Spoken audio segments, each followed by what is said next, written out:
El pastor me pidió que hablara hoy sobre la evangelización. La evangelización es un tema que siempre estuvo muy cercano a mi vida, a mi corazón, desde muy joven. Y esta iglesia, a través del pastor Ernesto Jansen en su momento, decidió apartarme para este ministerio de la evangelización. Fui evangelista desde muy joven. Luego también la iglesia me permitió ser pastor, pero dentro de mi corazón el evangelismo fue siempre lo principal. Y evangelizar es hablar de Jesús. Evangelizar es llevar el mensaje de salvación a otros. Evangelizar es buscar que otros acepten a Jesucristo como Salvador y pasen de las tinieblas a su luz admirable. Y fui siempre un admirador de hombres como Billy Graham, como Samuel Liebert, que muchas veces estuvo con nosotros aquí en Alem, tal vez el más grande evangelista que tuvo nuestra denominación en la Argentina. Y hemos aprendido y he aprendido mucho de él, pero todavía queda mucho por saber, porque como hemos visto hoy en la clase de la Escuela de Educación Cristiana, Jesucristo el Señor, el Rey, el Todopoderoso, como dice allí Apocalipsis 1, el que es, el que era y el que ha de venir, el Todopoderoso, nos está diciendo que todavía hay tiempo de gracia, que todavía hay muchas personas que deben ser salvadas. Hay muchos hombres y mujeres de nuestra ciudad de Leandro N. Alem, de Misiones, de la Argentina, del mundo, que deben salir de la oscuridad, de las tinieblas y pasar al reino de ese amado Hijo de Dios, Cristo Jesús. Si nosotros pensamos en evangelizar, tenemos que pensar en un ejemplo. Para mí han sido ejemplos, como dije, Billy Graham, Samuel Liebert y tantos otros. Pero el mayor ejemplo es el propio Jesús. El mayor ejemplo en cuanto a llevar el mensaje y proclamar la esperanza y la vida nueva y la posibilidad de nacer otra vez está en el propio Jesús. Él es nuestro máximo ejemplo a seguir. Y dice allí en Juan 13:15 Jesucristo: porque ejemplo os he dado, porque como yo os he hecho, vosotros también hagáis.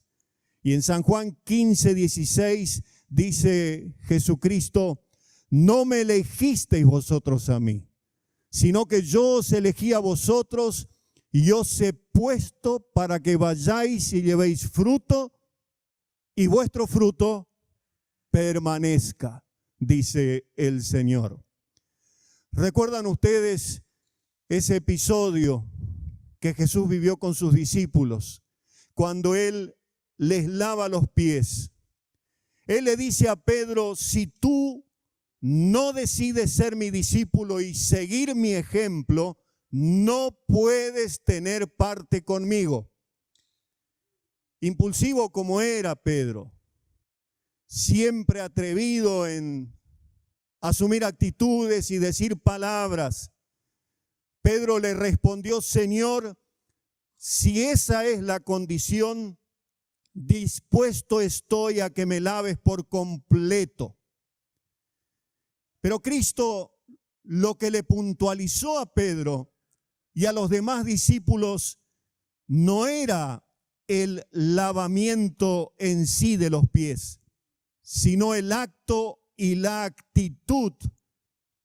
Esa decisión y el compromiso de ser siervos, de estar dispuestos a asumir una actitud de servicio, de dar a los demás, de entregarnos a favor de los demás, lo que indudablemente cambia la imagen del Evangelio ante los ojos de los hombres. Porque siempre habla más fuerte lo que hacemos que lo que decimos. Y el hecho, mis queridos hermanos, de que la gente nos vea asumiendo una actitud de servicio, eso va a cambiar también la imagen que tiene la gente de la iglesia del Señor en este tiempo.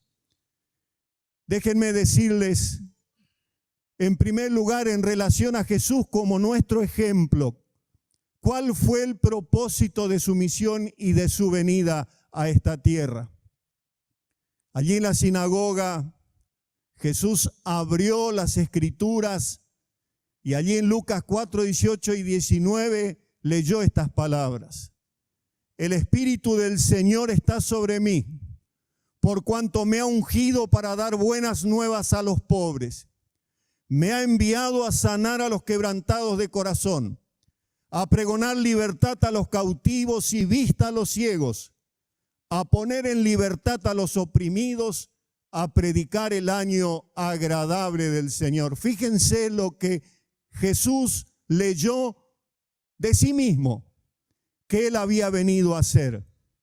Ungido para dar buenas nuevas a los pobres. Esa debe ser nuestra misión. Sanar a los quebrantados de corazón. Esa debe ser tu misión y mi misión.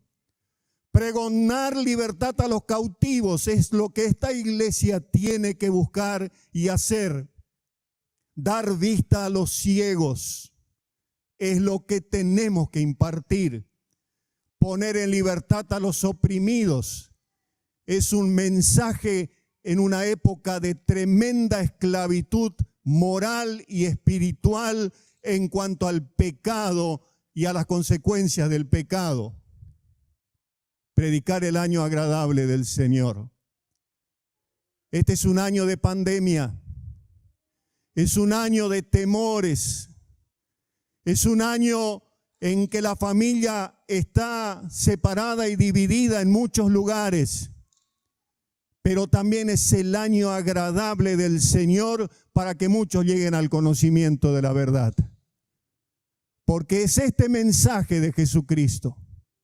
Es la palabra maravillosa que Jesucristo vino a traer cuando Él dijo, yo he venido a buscar y a salvar lo que se había perdido. Cuando Jesucristo dijo, el que a mí viene no le echo fuera. Vengan a mí todos los que están cargados y trabajados, que yo les voy a hacer descansar.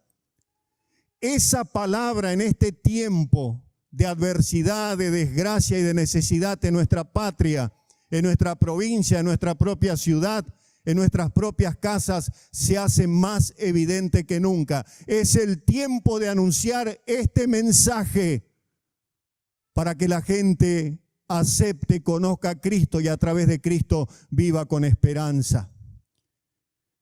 Jesucristo no descendió como un visitante de otro planeta, ni llegó como un extraño trayendo consigo una cultura extraña. Dice la Biblia que tomó para sí nuestra humanidad, nuestra cultura, se hizo hombre de carne y hueso como nosotros. Experimentó nuestras debilidades, nuestro sufrimiento y nuestras tentaciones.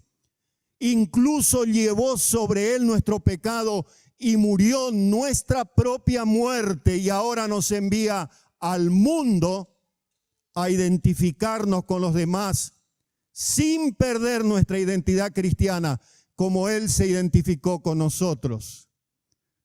Saben, hermanos, nos resulta más natural, y muchas veces me pasa a mí, gritarle el evangelio a la gente desde cierta distancia, que comprometernos profundamente en su vida, comprometernos en su cultura, en sus problemas y compartir sus sufrimientos.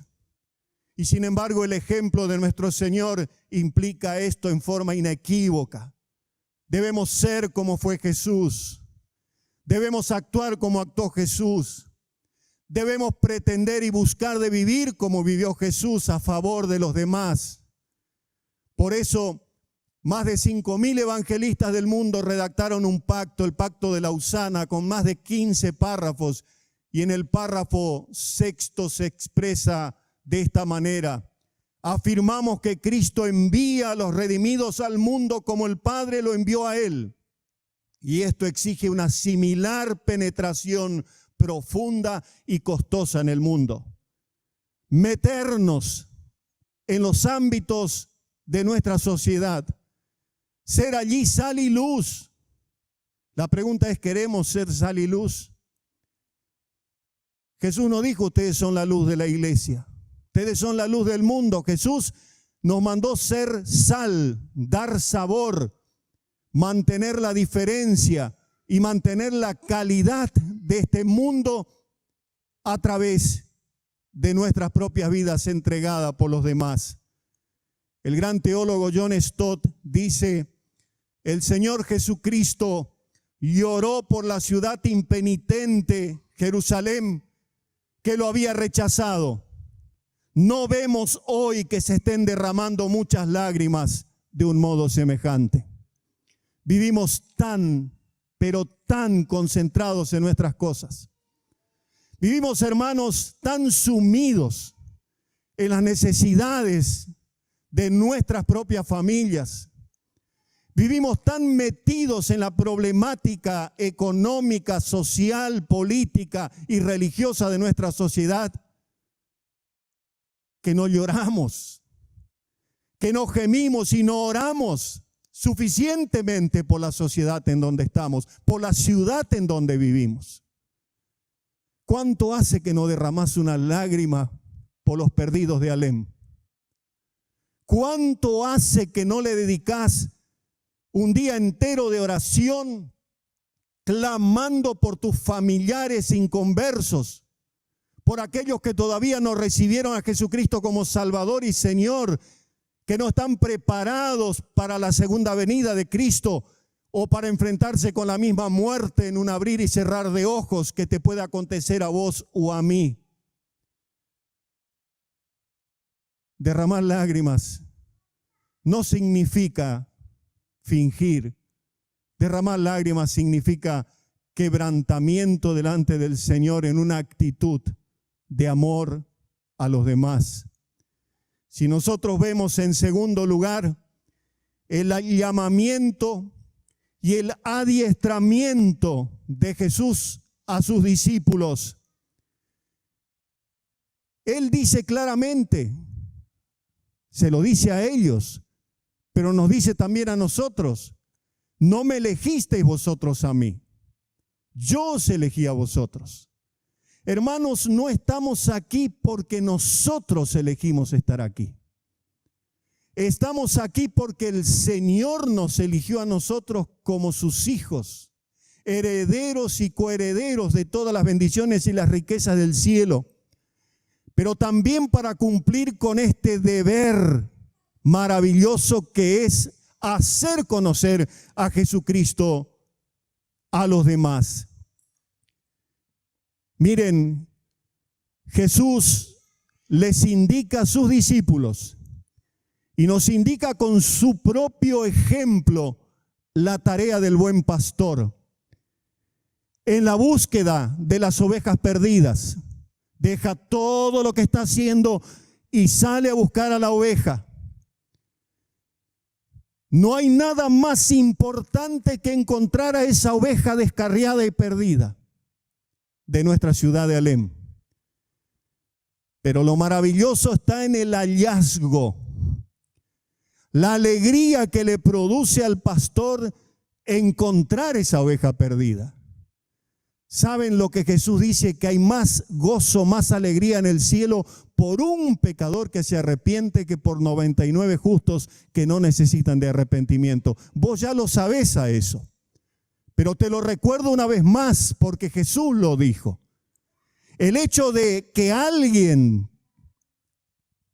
llegue al conocimiento de la verdad aceptando a Cristo y sea bautizado, expresando públicamente su compromiso de fidelidad con Jesús, es un motivo de gozo y de alegría en el cielo.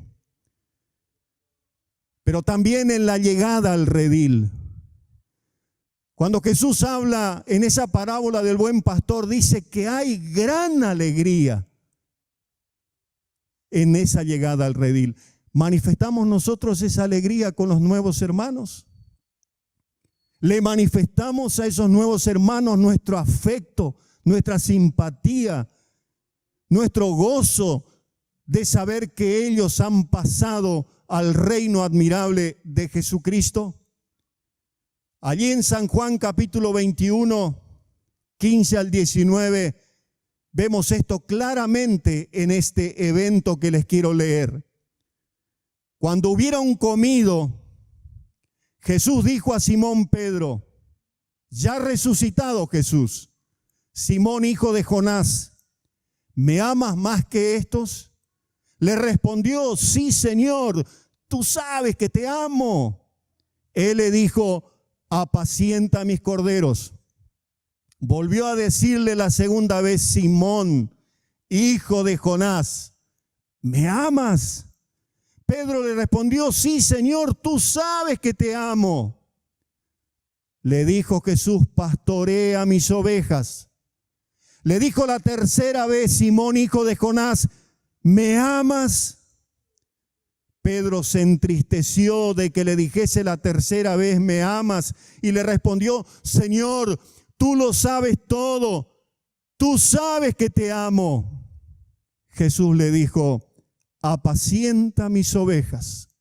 De cierto os digo, cuando eras más joven, te ceñías e ibas donde querías, mas cuando ya seas viejo extenderás tus manos y te ceñirá otro y te llevará a donde no quieres. Esto dijo dando a entender con qué muerte había de glorificar a Dios. Y dicho esto añadió, sígueme. Dice la tradición que el gran apóstol Pedro murió crucificado cabeza abajo porque no se consideró digno de morir como Jesús. Él entendió profundamente lo que es pastorear las ovejas de Jesucristo. Pero miren ustedes también cómo Jesús indica con su ejemplo la tarea del pescador de hombres. Dice Jesús a sus discípulos, venid en pos de mí y os haré pescadores de hombres. Los que son pescadores en esta iglesia saben que el pescador es confiado, es diligente, perseverante, puede estar todo un día sin sacar nada, pero tiene pasión por ese deporte. El pescador es inteligente y está alerta, atento. Es laborioso y abnegado, es intrépido y no se asusta sobre un río peligroso o un mar peligroso si sale con un barco. Un pescador tiene éxito. No es pescador el que nunca pesca. No te podés considerar pescador de hombres si hasta hoy no ganaste a nadie para Cristo. ¿A cuántos llevaste a los pies de Jesús? ¿Cuántos son los que aceptaron a Cristo por tu palabra, tu testimonio, tu vida? ¿Cuántos? No podemos considerarnos pescadores de hombres si nunca pescamos a nadie para Cristo. Pero Jesús también nos indica con su ejemplo las batallas, las luchas que debemos librar en esta tierra. Jesús habla de que tenemos una lucha contra el diablo. La lucha no es contra sangre ni carne, sino contra principados y potestades y huestes espirituales de maldad que pretenden doblegarnos. Como león rugiente, el diablo anda buscando a quien devorar, al cual resistid firmes en la fe, dice el apóstol Pedro, 1 Pedro 5. Jesús habla de una batalla contra la carne, contra nuestra tendencia a hacer el mal, contra nuestra naturaleza vieja que siempre quiere volver a la vida anterior. Nos habla también de nuestra lucha contra la muerte. La muerte está acechando. Lo hemos vivido aquí en nuestra congregación. Lo observamos cada día con los informes sobre el coronavirus. Los evangélicos no estamos libres del coronavirus. Hay muchos pastores infectados y hay muchos pastores que han muerto por el coronavirus. Ninguno de nosotros está libre.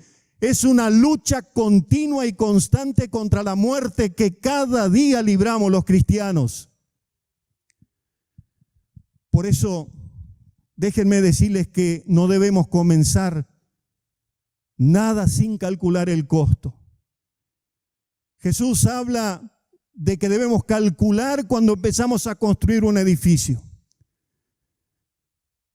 Un presidente, un rey o una autoridad calcula si puede ir con un ejército de 10,000 contra uno de 100,000, cosa que resulta imposible si tenemos suficiente dinero para culminar lo que hemos empezado.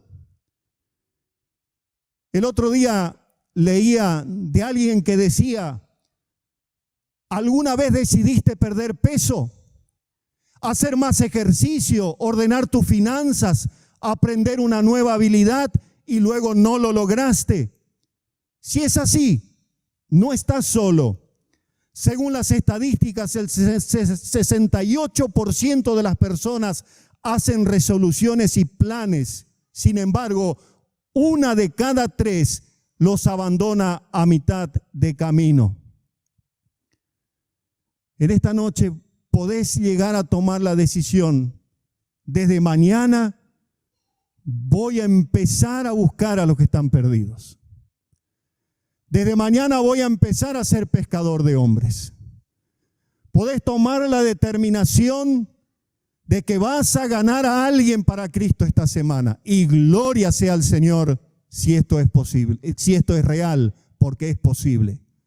Pero calculá el costo, calculá el precio, calculá verdaderamente si vas a estar dispuesto a dejar tu tiempo en tu trabajo, a dejar tus ocupaciones en el deporte, a dejar un poco todo lo que solés hacer cotidianamente para dedicar minutos, horas, para que otro conozca de Jesucristo. Fija tu mente en Cristo en esta semana. Pone tu mirada en Jesús.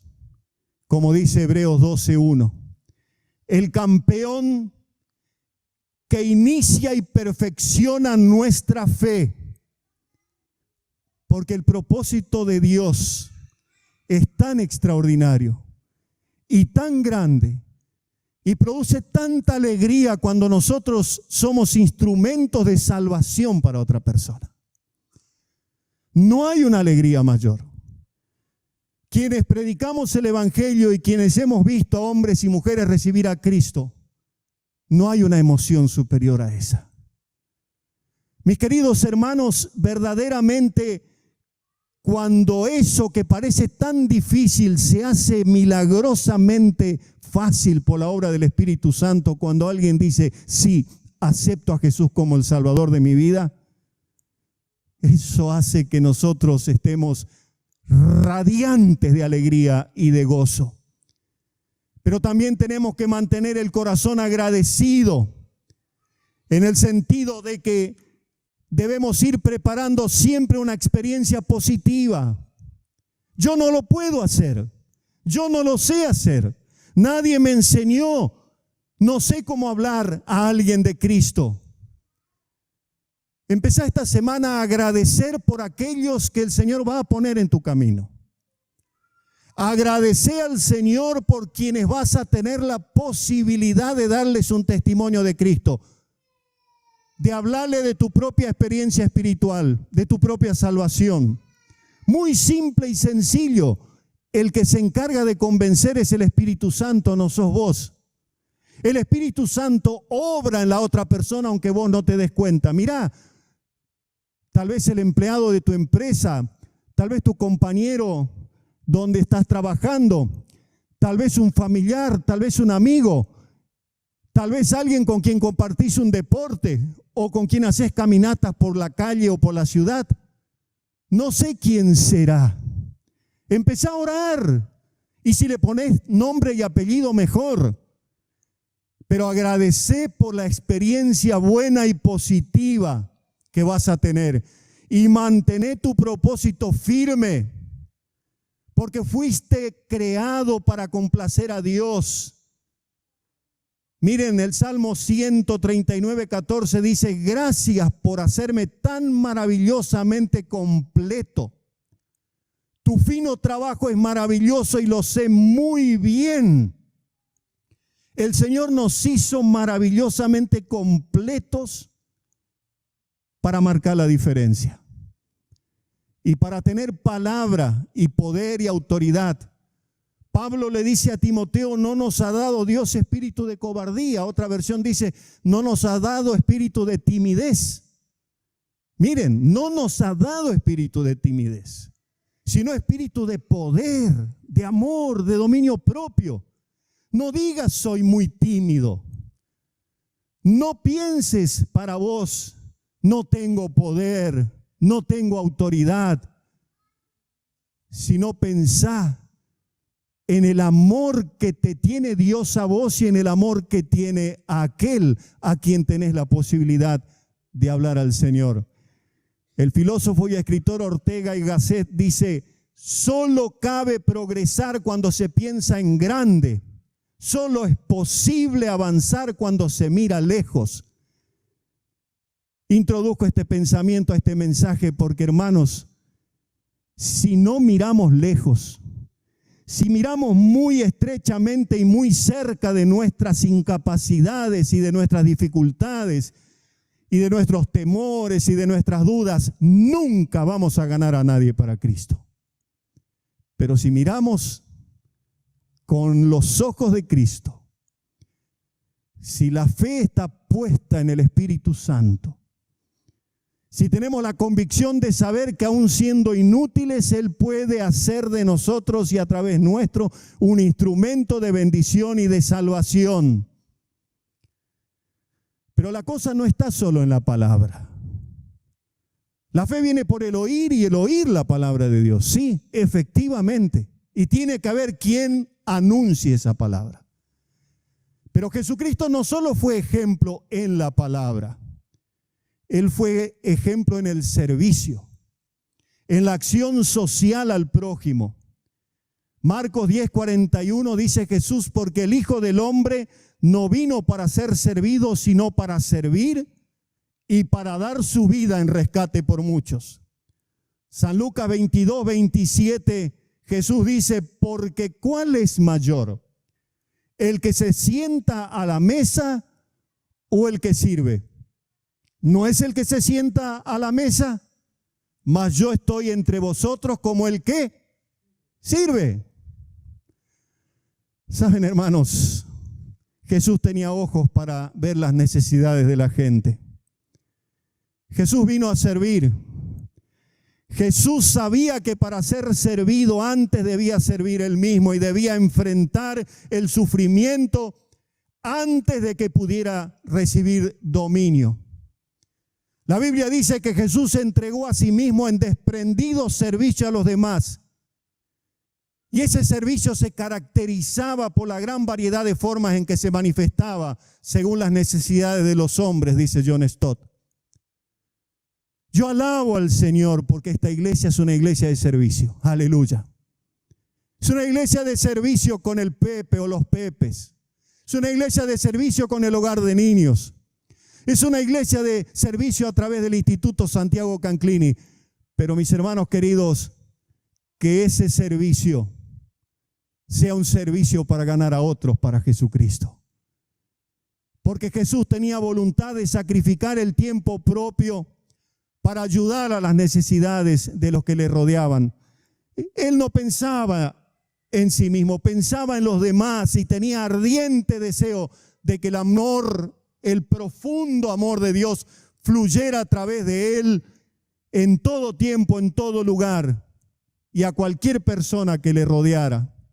Miren, Jesús alimentó bocas hambrientas, pero también lavó pies sucios, sanó enfermos, consoló tristes y hasta volvió muertos a la vida, dice la Biblia. Se vació de su propio estatus y tomó la forma de siervo, dice Filipenses 2, y su humilde sentir permaneció en el tiempo. Por eso es necesario, para ser verdaderamente evangelistas, no solo evangélicos, evangelistas, proclamadores, hombres y mujeres que de esta iglesia Sion llevan el mensaje a los ámbitos donde están cumpliendo su tarea y su función. Debemos cambiar nuestra forma de pensar. Cambiar de pensar como una oruga y comenzar a pensar como una mariposa, que es como entrar en el capullo de la gracia de Dios y ser transformada por esa metamorfosis de Dios en servidores. No solo en un objeto inerte que cumple la función vital de nacer, reproducirse y morir, sino que cumpla una función. Y una función que se vea, una función que llame la atención, como pasaba con Jesús. Enfócate en los demás. Miren, esa es la mejor forma para tratar con el síndrome de victimitis. El síndrome de victimitis nos caracteriza. Siempre tenemos una queja. Siempre tenemos un problema y una excusa. Siempre estamos mal. Que nos duele esto, nos duele lo otro. Que no puedo, no tengo tiempo, estoy en otra cosa. Victimitis es la enfermedad de los evangélicos. Libérate de la victimitis y adopta la actitud que dice el apóstol Pablo en Filipenses 2. No mirando cada uno por lo suyo propio, sino cada cual también por lo de los otros. Porque esa es la única manera de experimentar la gracia transformadora de Dios. Cuando experimento una perspectiva de las necesidades de otras personas y cuando hago esto, me doy cuenta de lo bendecido que soy. Y doy gracias en vez de llorar.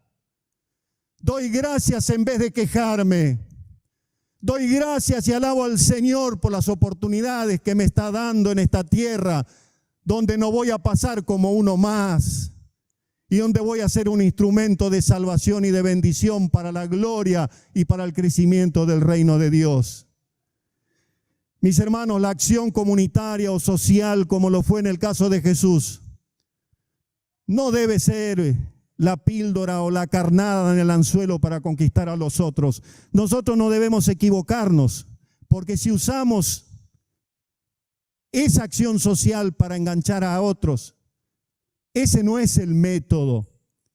La acción comunitaria o la acción social surge como una expresión natural. Y gloria a Dios porque esta iglesia lo hace así, del propósito eterno de Dios en Cristo Jesús para salvación de los demás. Lucas 6:35, Jesús dice: amad pues a vuestros enemigos y haced bien y prestad no esperando de ello nada, y será vuestro galardón grande y seréis hijos del Altísimo, porque Él es benigno para con los ingratos y malos.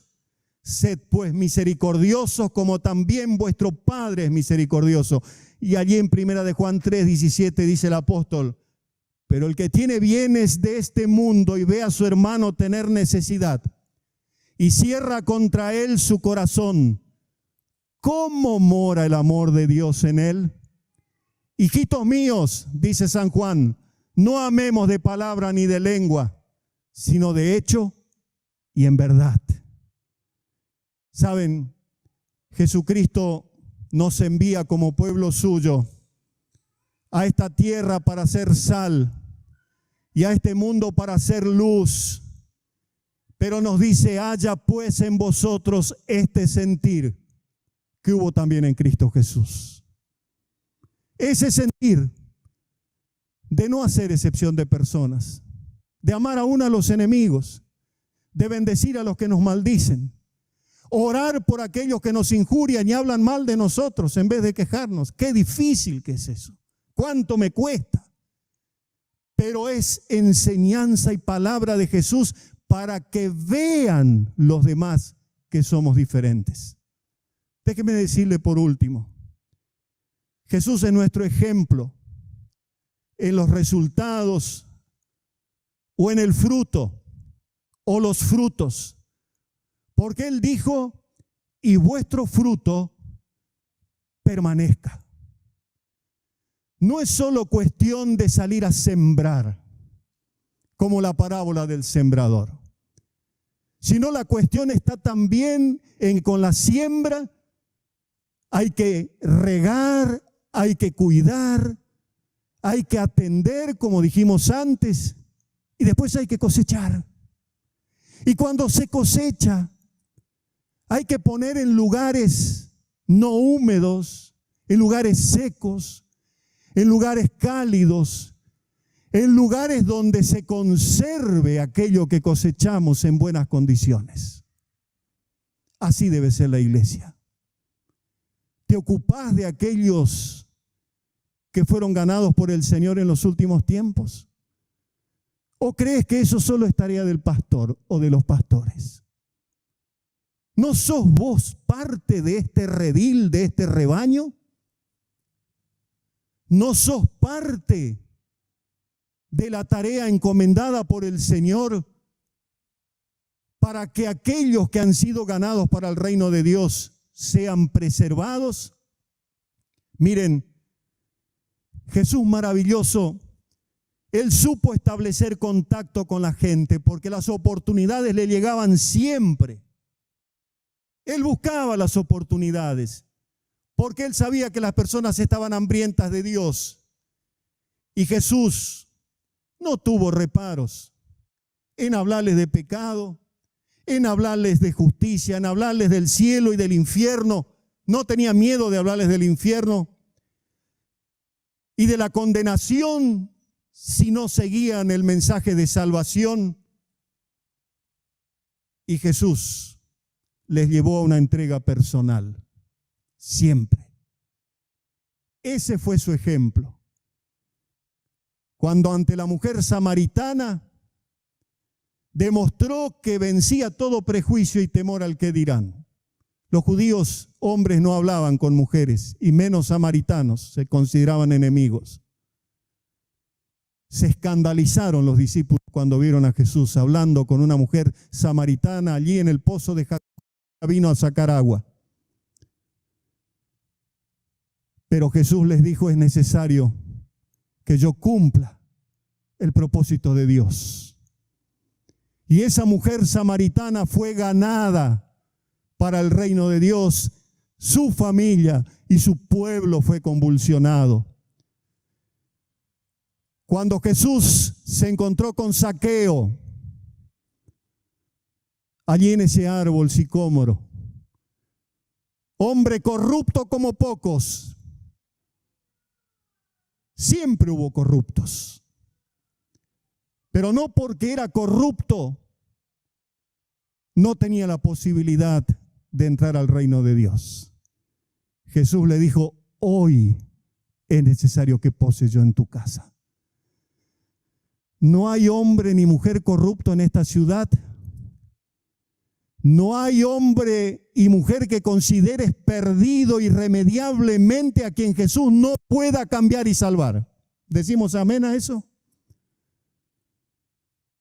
No hay familiar tuyo a quien considerás durísimo de corazón, a quien Jesús no puede transformar con su Espíritu Santo. Lo importante es que te atrevas.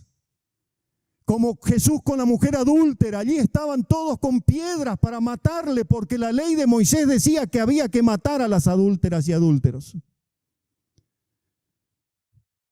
Jesús levantó los ojos y dijo, el que de ustedes esté sin pecado, tire la primera piedra. Nadie se atrevió. Porque aún siendo cristianos, salvados, perdonados, seguimos siendo pecadores y seguimos equivocándonos.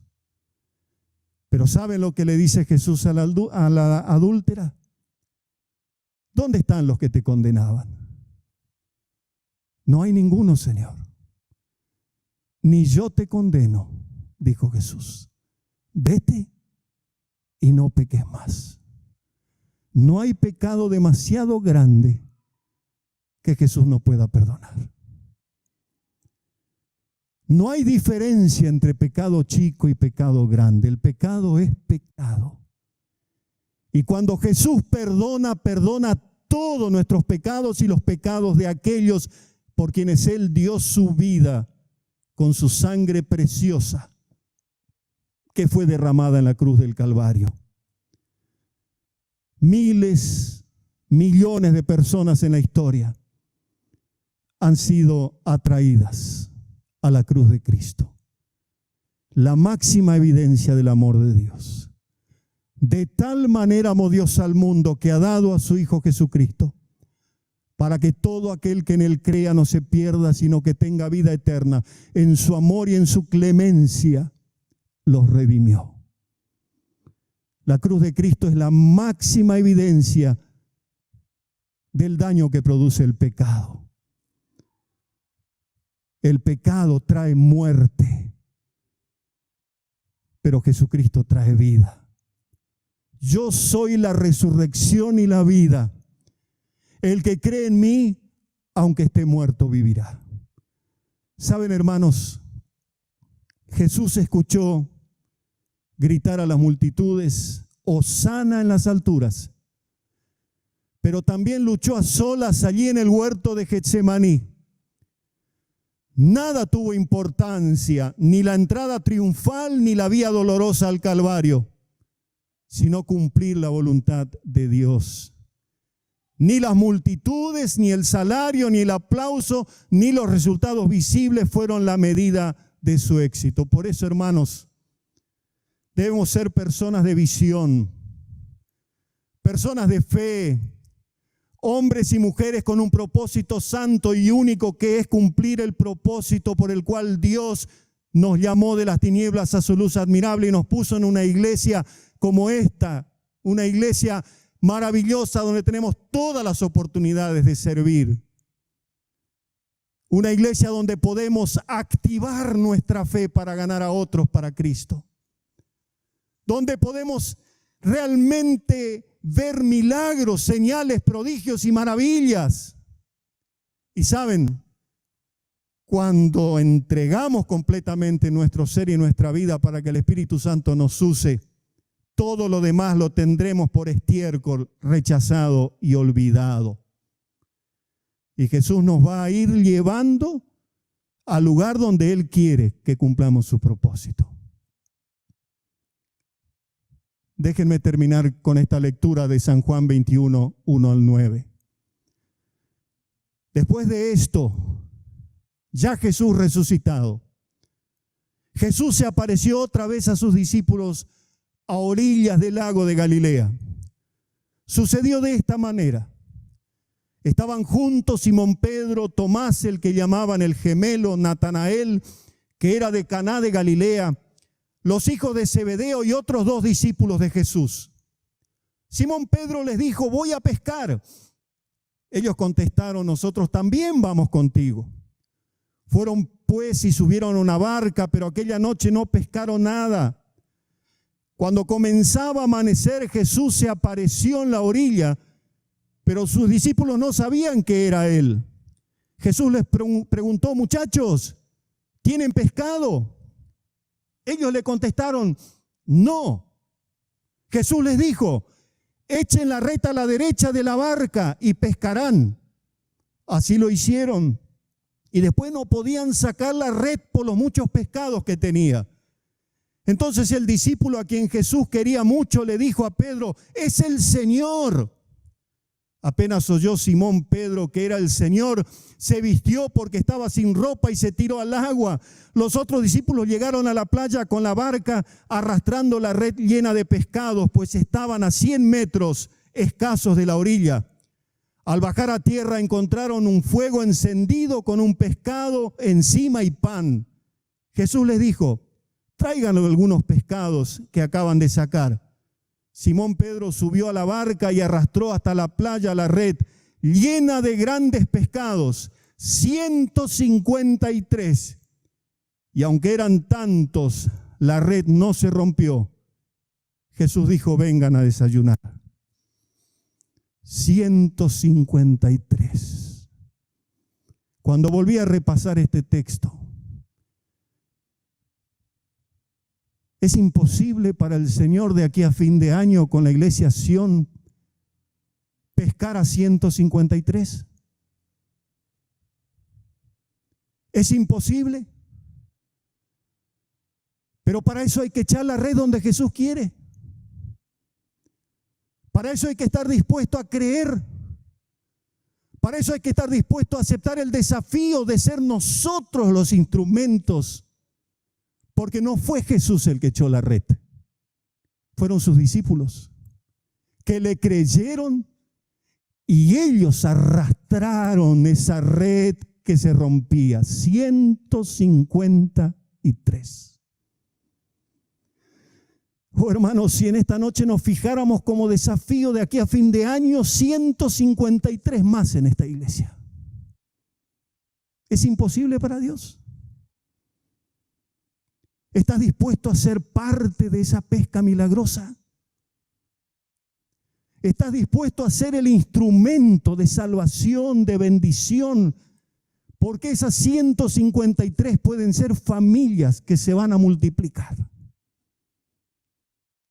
El Señor hace maravillas. Para Él todo es posible. Humildes pescadores, sencillos hombres sin capacitación, revolucionaron el mundo de la época.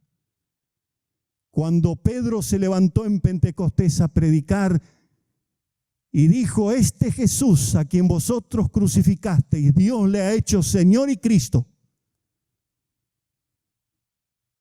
Y él, ese gran apóstol,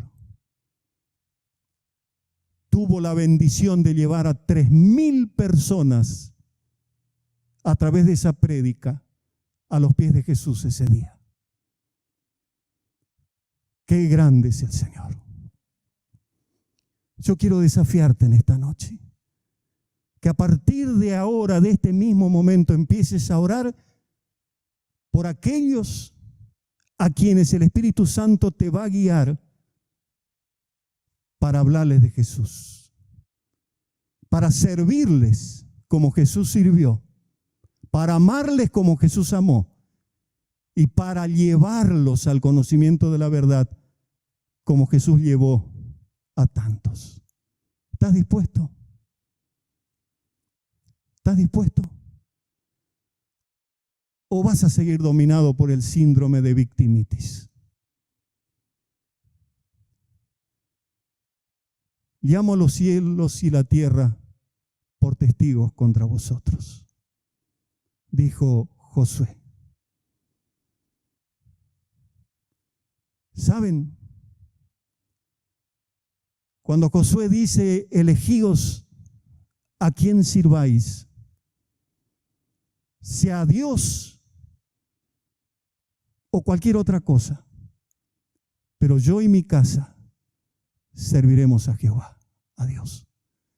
Que esta sea tu decisión en esta noche. Padre, te alabo en el nombre de Jesús, porque Él es nuestro ejemplo. Ejemplo a seguir, a imitar. Y hoy tenemos esa maravillosa gracia y ese valor agregado tremendo que es el Espíritu Santo que nos dio Jesús. Ese Espíritu Santo que nos da poder, autoridad, quita todo espíritu de timidez, de considerarnos víctimas, y nos da autoridad para que en su nombre, en el nombre de Jesús, llevemos esta palabra de salvación, pero también este servicio de salvación, este darnos a los demás para que los demás vean en nosotros que somos diferentes. De palabra, pero también en hechos y en verdad.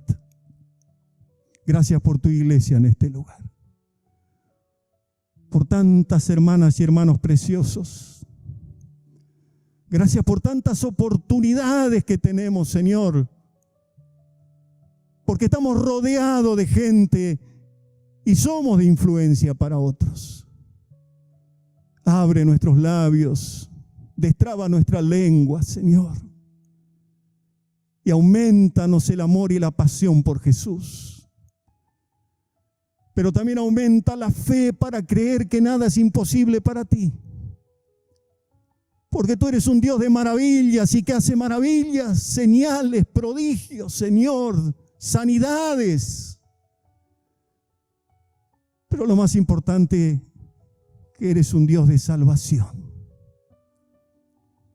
Y que has provisto a tu Hijo Jesucristo, que derramó su sangre por nosotros. Lo levantaste en alto y le diste un nombre que es sobre todo nombre, para que en el nombre de Jesús nosotros salgamos a honrarte y a servirte. Bendito seas en el nombre de Jesús. Amén.